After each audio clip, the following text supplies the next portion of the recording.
Okay, this video is how to use my cookie planner or regular planner if you bought that version, in Goodnotes 4.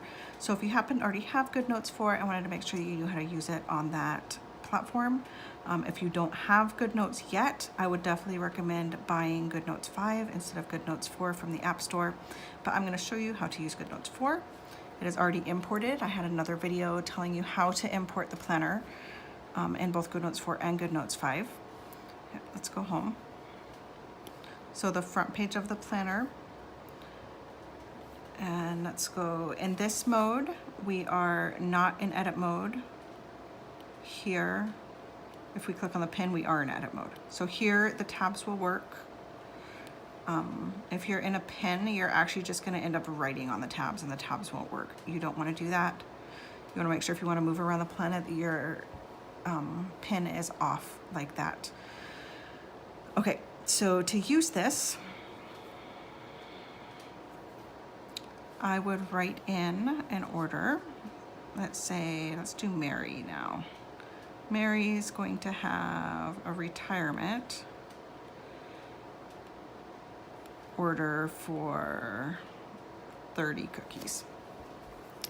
If Mary had gone into my Google form on my website and requested cookies, I would write her information right here on my calendar. I would fill out this form for her saying Mary, all this information is on my Google form. I said retirement and 30 cookies. I would mark that she was contacted, but not that she was confirmed. That way I know that I had contacted her. I'm not ignoring her. I can get really bad at responding to those messages. So I know that I contacted her. After I hear back from Mary, I will come in and I will highlight this. So then I know that Mary has confirmed this order, and I'll know like how many I have said that I'll do and if I can accept any more orders from just this page. Let's go to, so this is on a Sunday. The one kind of little tricky thing is the weeks are Monday to Sunday. So these tabs link to the weeks, but they link to the Mondays to the Sundays. So this tab will go from April to May 5th, I'm pretty sure. Yep, April 29th to May 5th. So the tabs are, let's go back to the May, from Monday to Sunday. So if you were to click on this wherever here, it would take you from the week to the 6th to the 12th. 6th to the 12th. And here, I use this as my regular weekly to-do list, where the kids need to be, where I need to be, what groceries I need to buy over here. Behind each week, there are 2 cookie order worksheets. So let's say that Mary has her worksheet. I have another order that I want to fill out, but there's no more worksheets back here. So before I write on this worksheet, I would duplicate it. And to do that, you would go up here in the squares. You can see that page that I'm on has a blue square around it. You would hit edit. I'm going to click that again, and I'm going to hit copy in the bottom corner, and then I'm going to hit done. Now I'm going to hit the plus, and after this page, so there's the 1 cookie order worksheet, the second one, I'm going to hit the plus here, and I'm going to hit paste copied page. So now if I go back to this week, now I have Mary's order, I have a blank one and another blank one. Another thing you can do from in here is you can move it around. So let's say Mary decided that she actually wanted it the following week. She decided not to retire that week. She wants to go the following week. Oops.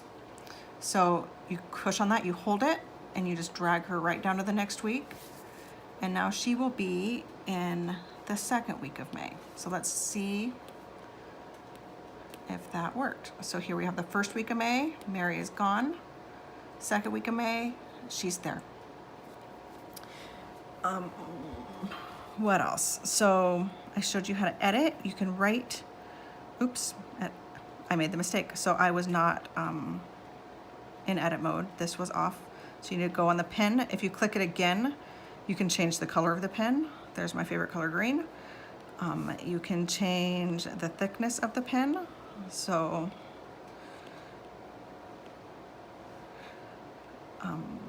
let's put it back on black. I like very thin pens. Here's the highlighter. You can also change the color of the highlighter to whatever you want. So there's a blue highlighter. There's an eraser. There is an edit tool. So for some reason, if I wrote something and I wanted to move it, you can move it. Over here, one of my favorite things is you can insert an image. I am going to do it from my photos. And I had an order recently, actually I just finished it today, where I created this cute little beaver. She wanted inspiration from a book that she gave me, so I took pictures of the book, and you could drop the inspiration right in there so you remember what you're planning, or you just come right in and make sketches. My sketches are never pretty, but they get the job done. Let's say I knew I wanted the plaque shaped like that, and I wanted happy and then birthday in script, and that would just remind me that's the kind of cookie that I wanted to do. You could really come in with the highlighter and give yourself colors. Like I said, my sketches are usually really crude. They don't need to be pretty. The cookies are pretty, but the sketches are not. I think that's it for the controls here. So let's get back out of edit mode and show you what's on the extra pages. So in the extra pages back here, I have the holidays listed. I didn't put them in for you because I know everybody isn't gonna make Columbus Day cookies. You may not care when that day is. I don't make Bosses Day cookies, but someone might. So you know what days they are for 2019, 2020. There's an extra cookie order worksheet in case somehow you fill in every single one in the planner and you need an extra one to copy. It's there. There's an icing worksheet here. I don't personally use an icing worksheet, but I did have it requested, so I made it for you guys, and I tried to make it as generic as I could so it would work for everybody. There's the order theme, the number of cookies, the icing flavor.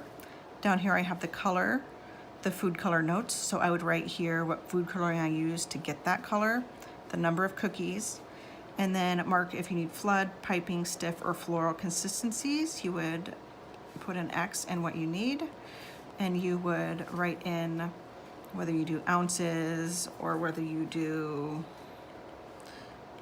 cups, whatever you need there.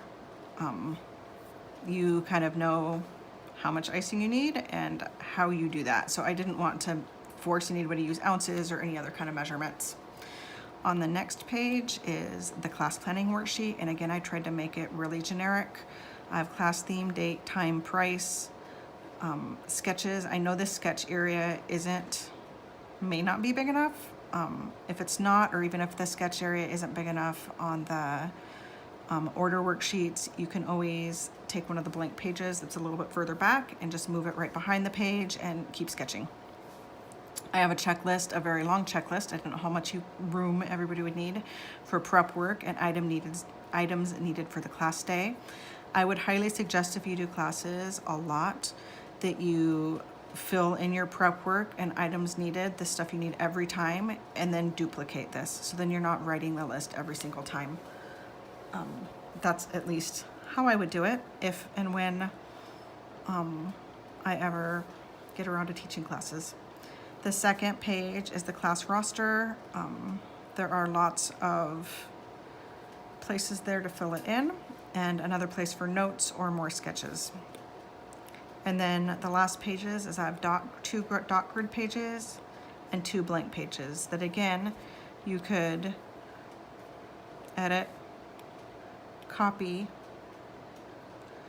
And let's say that I wanted to, the script is actually really big on the month, so it's easy to see where you're at. Say I wanted to drop it right behind, oh wait, that's not how you do it, you add the plus. Yeah, that's right. I want to drop it right behind the May. I'd paste copy pages. And this is actually what I did. I've been working this planner for a bit now.